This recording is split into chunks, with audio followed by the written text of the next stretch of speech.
Merci Madame Bello. Nous passons maintenant à l'intervention de Monsieur Jacques Krabal du groupe radical républicain démocrate et progressiste pour un temps maximal de 10 minutes.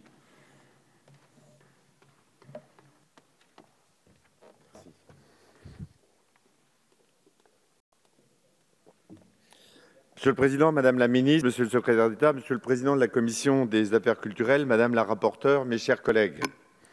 Nous sommes aujourd'hui réunis afin d'examiner une proposition de loi émanant de nos collègues du Sénat qui a fait l'objet d'un large consensus au sein de la Haute Assemblée. Cela n'est pas pour déplaire au groupe radical 2RDP qui affectionne particulièrement les textes qui font consensus. Nous pouvons nous targuer en effet d'en avoir fait adopter un certain nombre, comme la proposition de loi de notre président Roger Gérard Schwarzenberg visant à garantir le droit d'accès à la restauration scolaire, celle d'Alain Touré relative à la réforme des procédures de révision et de réexamen d'une condamnation pénale définitive, celle également de Dominique Orliac visant à prolonger la période légale d'interdiction de rupture du contrat de travail à l'initiative des employeurs, de l'employeur pour les femmes à l'issue de leur congé lié à la grossesse et à la maternité. Et puis encore la proposition de loi de Joël Giraud que le Sénat serait bien inspiré d'inscrire à son ordre du jour relative aux connaissances linguistiques des candidats francophones à la naturalisation. Espace de liberté d'expression, le groupe radical progressiste agit résolument pour trouver, par la recherche du consensus, le moyen de faire adopter des avancées réelles et concrètes en faveur de nos concitoyens. C'est ce qu'ils attendent plutôt que cette lutte partisane. Nous devons donc aujourd'hui, après cette page publicitaire, nous exprimer sur un texte issu d'un accord qui a été entériné le 17 octobre dernier par plus des 2/3 des suffrages lors du Conseil national de l'enseignement supérieur et de la recherche.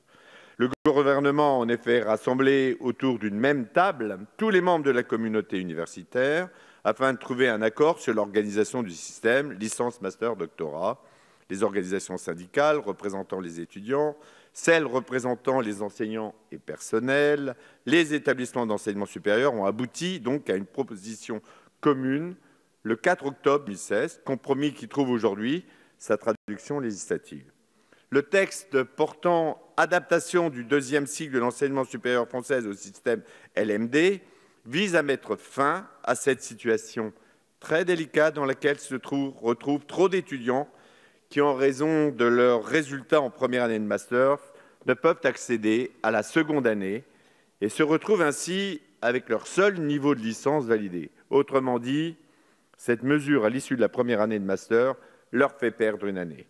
Notre collègue rapporteur a par ailleurs fort justement souligné que les articulations byzantines entre les mentions M1 et M2 sont autant de facteurs de complexité qui défavorisent les étudiants issus de leur famille, peu au fait des subtilités du système universitaire, soulignant que finalement 35% des étudiants n'obtiennent que leur M1 en 1 an.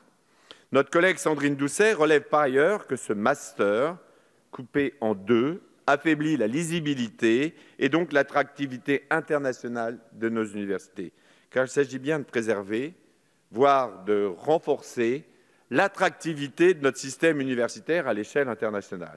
Si en 2002, avec l'instauration du système LMD, la France avait pour but d'asseoir cette attractivité, elle est passée à côté de son objectif en maintenant une possibilité de césure à l'issue de la première année de master, reproduisant la logique du système antérieur. Cette pratique de beaucoup d'établissements ne pouvait donc perdurer.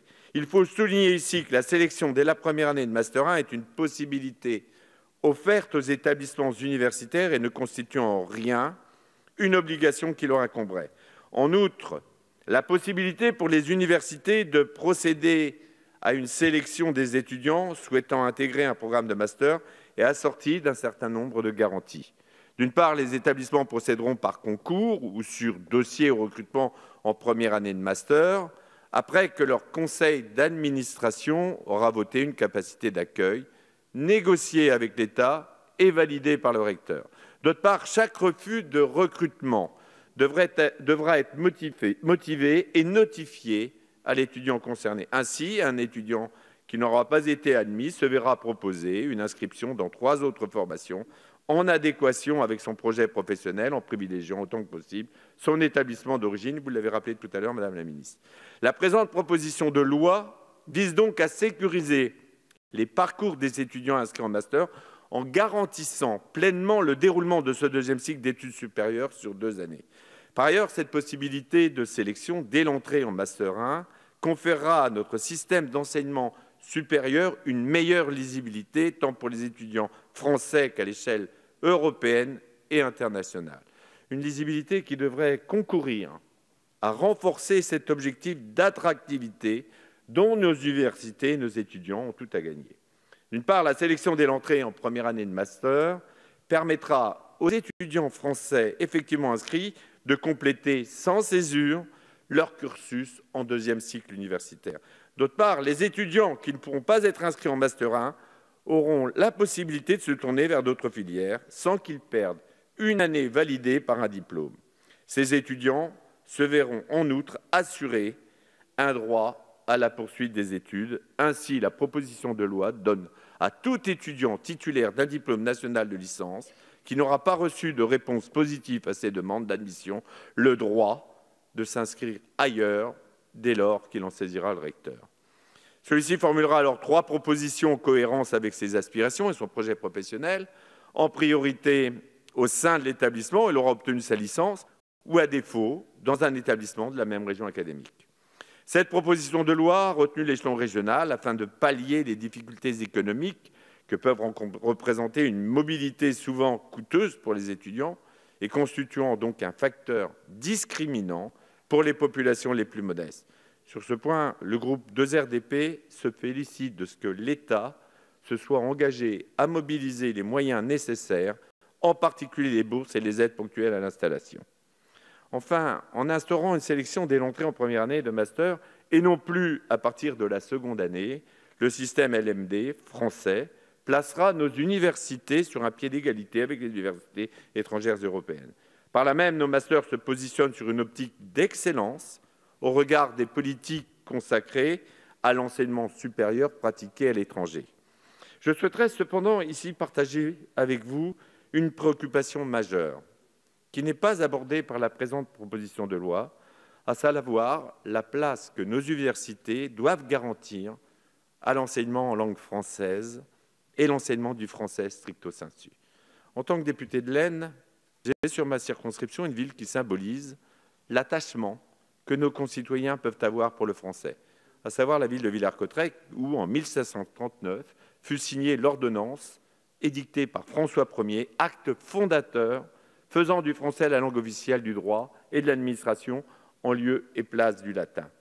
Parler une même langue, pouvoir posséder une législation et une constitution rédigée dans une langue commune est un bien inestimable. Vouloir attirer dans nos établissements universitaires des étudiants étrangers sans leur dispenser des cours en français, comme cela se pratique dans certains de nos établissements, et sans même leur offrir des cours de français de façon obligatoire, est une pratique pédagogique contestable. En effet, nombre de nos établissements d'enseignement supérieur, au motif qu'il faut attirer des étudiants non francophones, dispensent des cours en langue étrangère. Or, accueillir des étudiants français sans les initier, pour le moins à la langue française, constitue de facto une moins-value certaine quant à la qualité des diplômes qu'ils convoitent.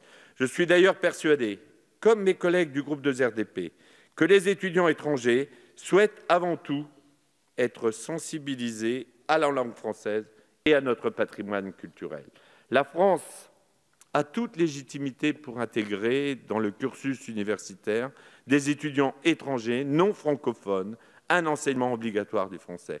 Car la francophonie est un combat de tous les jours. N'oublions jamais que c'est notre langue, le français, qui porte l'expression des Lumières, les valeurs du vivre ensemble et l'esprit de fraternité entre les peuples.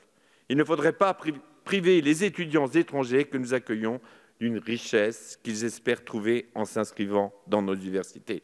Pour en revenir au texte qui est soumis aujourd'hui à notre Assemblée, je souhaiterais enfin souligner, à l'instar de notre collègue rapporteur, qu'il semblerait opportun de réfléchir à la mise en place d'un système de tutorat, d'orientation pour tous les étudiants en licence. Vous l'aurez compris, mes chers collègues, le groupe 2RDP considère que la présente proposition de loi ne remédie pas à tous les problèmes. Ce n'est d'ailleurs pas son objet. D'autres réformes sont en effet indispensables pour renforcer l'attractivité de nos universités et fluidifier davantage des parcours dans l'enseignement supérieur. Ce texte propose donc de procéder à une sélection avant l'inscription en Master 1 avec des garanties nécessaires aux étudiants et d'assurer aux étudiants un droit à la poursuite des études. Face à ce bon texte équilibré qui offre des réponses concrètes à des problématiques réelles, le groupe 2 RDP apportera son appui à cette proposition de loi. Merci, Monsieur